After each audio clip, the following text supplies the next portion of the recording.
Technological Thomas, a Techno-Literacy Autobiography. Moving forward was never an active goal growing up. I was perfectly fine going sideways and enjoying life. I was never number one in anything, but often third or fourth in everything.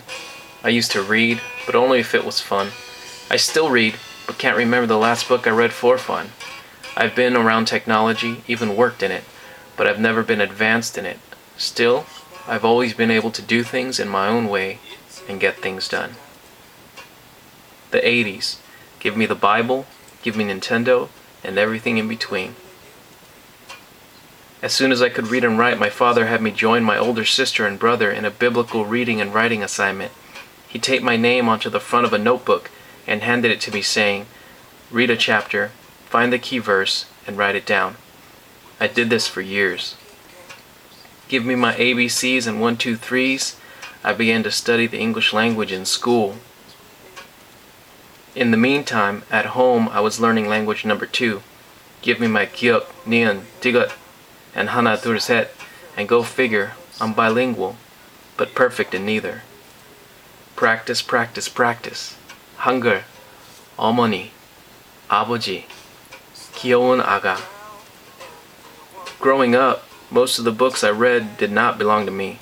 My older brother was into Dungeons and Dragons, but I couldn't get too into it. My sister's books seemed to do the trick. However, I did develop an affinity for books that gave me choices. The first Calvin and Hobbes I ever read belonged to my sister. After I finished all her books, my sister began getting me the newest books every birthday and Christmas.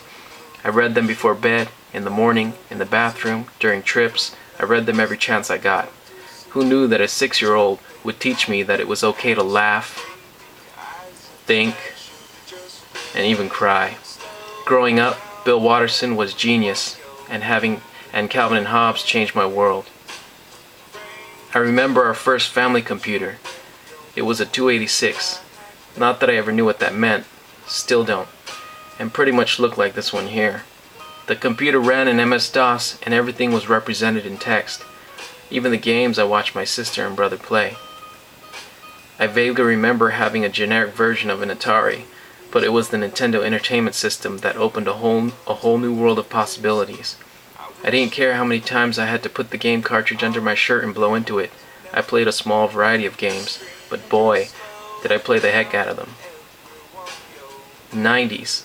Sports cards, novels, and devices with funny names. I began to collect things.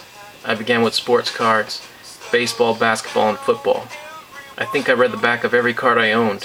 Some of my favorite players weren't even star players, but I liked them because I read something cool about them on the back of their card. My comic book collection grew very quickly. Putting sports cards on the back burner for a few years, I started using all of my allowance on comic books.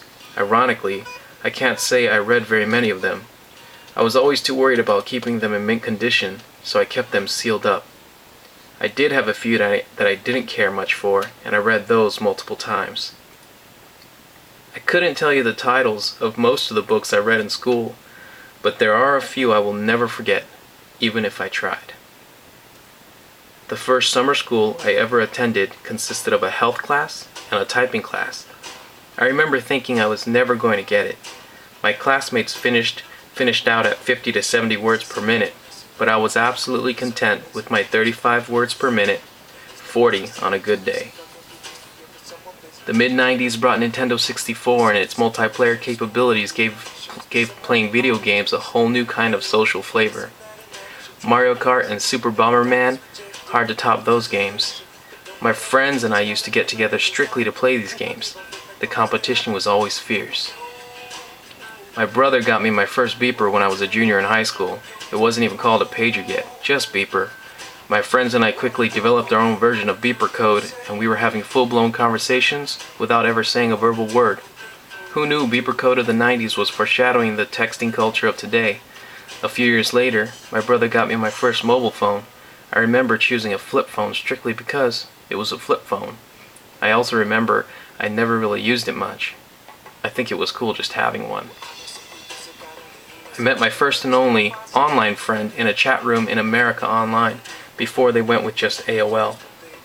My dial-up modem would screech and ping, and 30 seconds later I was virtually connected to whoever, wherever. To this day, we still keep in touch via email, text, and/or social networking. 15 years, and we still never met in person. My second year in college, I got a job working at a computer retail store. I worked as a technician, but before getting hired, I knew next to nothing about building and fixing computers. 2 years later, I was fairly good at it. 2 years after the company shut down, I was pretty much back to square one. One thing that stayed with me from working at the computer store was the games. Playing games was fun. Playing multiplayer games was better. But playing multiplayer games with people online, all over the world, brought a virtual tear to my eye. It was a beautiful thing, and nights would disappear as a blur, and the rising sun would be the only thing that could snap me out of my digital world. In the year 2000, a formal introduction to the internet, and my phone gets smarter than me. I began to realize the expansiveness of the internet beyond online gaming.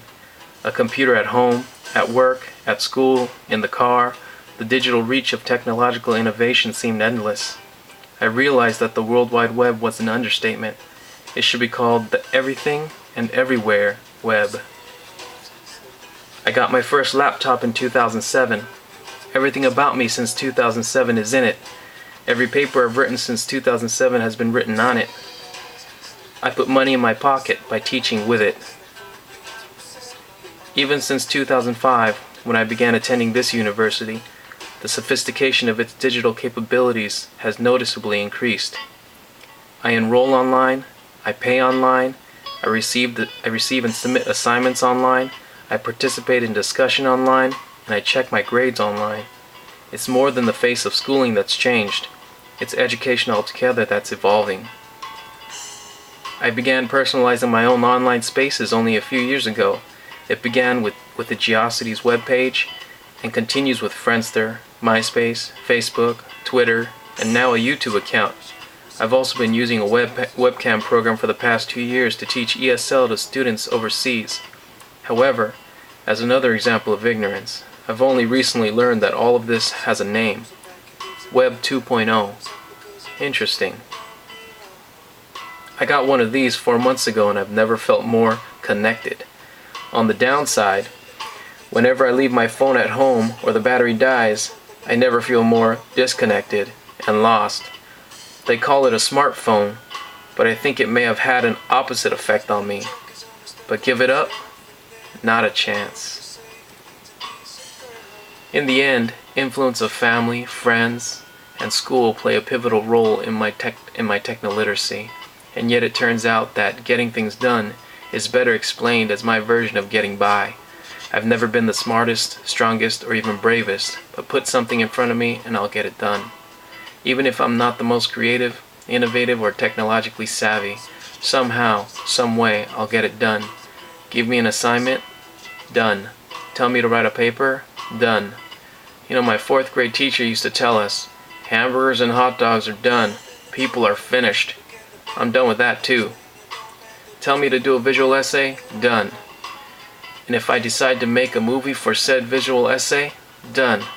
Even if it's a digital video of a PowerPoint slideshow, narrated by my own voice and uploaded onto YouTube, in my own way, it's done.